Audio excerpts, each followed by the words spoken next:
जरूरी नहीं कि गुटखा खाने वाले से पूछ कर ही पता किया जा सकता है कि वो गुटखा खाते हैं या नहीं खाते हैं। जो चेहरे होते हैं वो भी बताते हैं कि सामने वाला गुटखा खाता है या नहीं खाता है। या इमेज में आप देख सकते हैं कि अगर किसी के गाल इस तरह से पिचके हुए हैं या फिर दांतों पर इस तरह के स्टेन है, तो इसका मतलब यही है कि आपके सामने खड़ा हुआ व्यक्ति गुटखा खाने की हैबिट रखता है।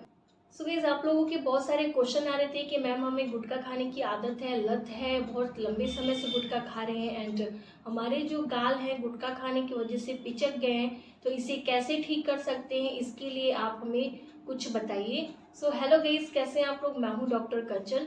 आज के वीडियो में हम बात करेंगे कि अगर गुटखा खाने की वजह से आपके गाल पिचक गए हैं तो इसे ठीक करने के लिए आप क्या कर सकते हैं।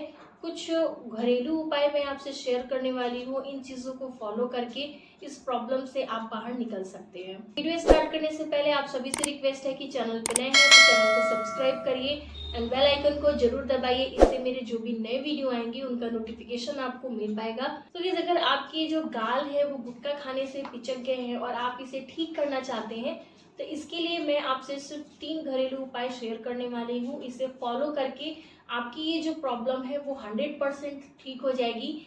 लेकिन उसके लिए एक खास बात है जिसका आपको केयर करना बहुत ज़रूरी है।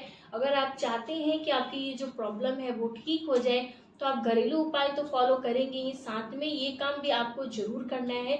वो है कि आपकी जो लत है गुटखा खाने की, इसे आपको छोड़ना पड़ेगा। क्यों छोड़ना पड़ेगा? क्योंकि गाइस, जो गुटखा होती है उसमें जो इंग्रेडिएंट डाले जाते हैं, जो चीज़ें डालकर गुटखा को तैयार किया जाता है, उसमें बहुत सारी ऐसी चीज़ें होती हैं जो कार्सिनोजेनिक होती है, यानी कि कैंसर को बनाने वाली चीज़ें होती हैं। आप जब उस गुटखे को खाते हैं तो वो जो गुटखे की जो चीज़ें होती हैं जो कार्सिनोजेनिक होती है, वो आपके टिश्यूज़ में अंदर जाके कैंसर जैसी बीमारी को बढ़ावा देती है, कैंसर जैसी बीमारी को बनाने लगती है। अगर आपके गाल पिचक रहे हैं तो इसका मतलब है कि आपको ओरल सबम्यूकस फाइब्रोसिस की प्रॉब्लम है, यानी कि OSMF। ओरल सबम्यूकस फाइब्रोसिस एक तरह से प्री कैंसरस कंडीशन होता है एंड इसमें खतरा होता है कि आगे चलकर ये कैंसर में कन्वर्ट हो जाए। ऐसे कंडीशन में आपके तो गाल पिचकते ही साथ ही आपको मुंह खोलने में भी परेशानी आती है। आपके जो गाल होते हैं वो कठोर हो जाते हैं। आप जब उसे छुएंगे तो आपको काफ़ी कठोर लगेगा, एक बैंड की तरह महसूस होगा। उसमें आप जब छुएंगे तो आपको लाइनिंग जैसी महसूस होगी और आपके जो गाल होते हैं वो काफ़ी कठोर हो जाते हैं।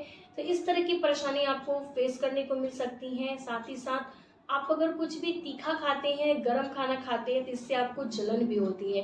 तो ये सारे जो लक्षण होते हैं ये ओरल सबम्यूकस फाइब्रोसिस के लक्षण होते हैं।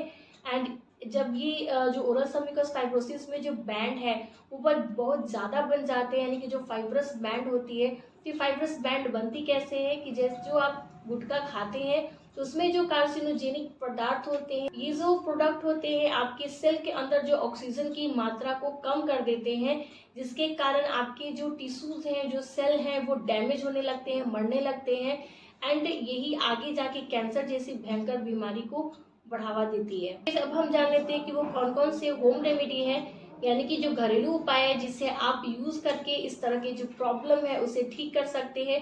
ये डिपेंड करता है कि आपका जो ओरल सबम्यूकस फाइब्रोसिस का स्टेज है वो स्टेज कैसा है।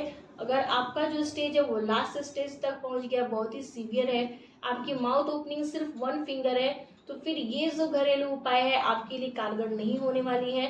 अगर आपकी माउथ ओपनिंग कम है, 2 फिंगर है, 3 फिंगर है, तो आप इसका यूज कर सकते हैं, आपके लिए यह हेल्पफुल होगा। इस अगर आपके फाइब्रस बैंड बन चुके हैं, गाल आपके पिचक गए हैं, जाहिर सी बात है गाल पिचक जाते हैं तो चेहरा देखने में अच्छा नहीं लगता है, तो आप इसे ठीक करने के लिए शहद का यूज कर सकते हैं। हनी जो होती है इसमें एंटीऑक्सीडेंट प्रॉपर्टीज होती है, ऑक्सीजन की भरपूर मात्रा होती है इसमें। जैसे कि मैंने आपको बताया कि ये जो कार्सिनोजेनिक प्रोडक्ट होते हैं, गुटखा होती है, इसके खाने की वजह से आपके सेल के अंदर, टिश्यू के अंदर ऑक्सीजन की मात्रा कम हो जाती है।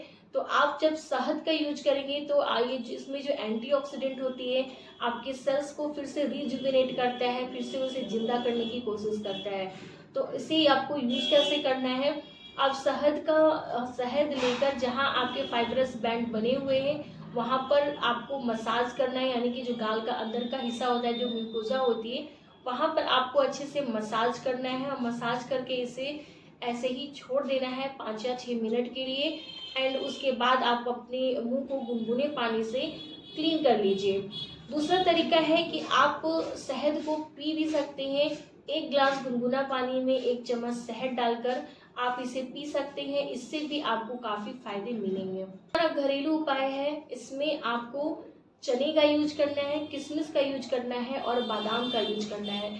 सिंपली आपको क्या करना है कि आपको 1 मुट्ठी चना लेना है, 8 से 10 किशमिश लेने हैं एंड 4 बादाम लेने हैं। इन सबको रात में सोक करना है, भिगोने देना है। रात भर आप इसे भिगोइए और सुबह आप इसे अच्छे से चबा चबा कर खाइए। जल्दबाजी में नहीं खाना है, आपको सुबह उठकर अपने पहले माउथ की क्लीनिंग करनी है एंड उसके बाद आप इसे धीरे धीरे बैठकर अच्छे से चबा कर खाइए।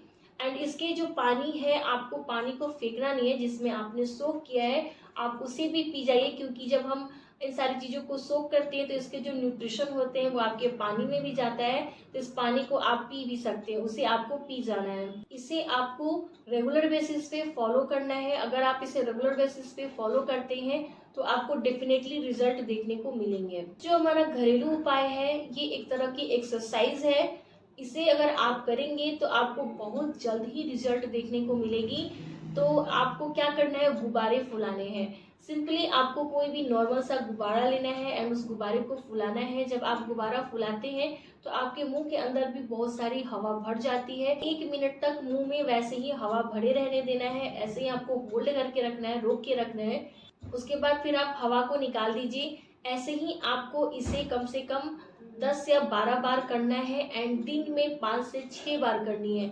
इस तरह से अगर आप करते हैं तो आपकी जो फाइब्रस बैंड होती है वो जल्दी से ब्रेक होती है और जो गाल पिचकने की प्रॉब्लम है वो ठीक हो जाती है। सो गाइस, ये जो बताए गए होम रेमेडी है, अगर आप इसे डेली बेसिस पे यूज करते हैं तो ही आपको रिजल्ट देखने को मिलेगी।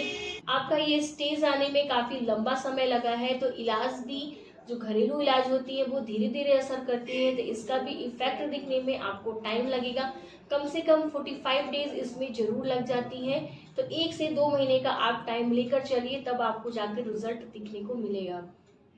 एंड वैसे ही 1 सप्ताह के अंदर आपको फर्क देखने को मिल सकता है। सो गाइस, ये थे आज के वीडियो। आई होप कि आपके लिए हेल्पफुल रहा। अगर यस तो डेफिनेटली लाइक दीजिए, चैनल को सब्सक्राइब करिए एंड अपने फैमिली फ्रेंड्स में भी शेयर करिए ताकि उन्हें भी हेल्प मिल सके।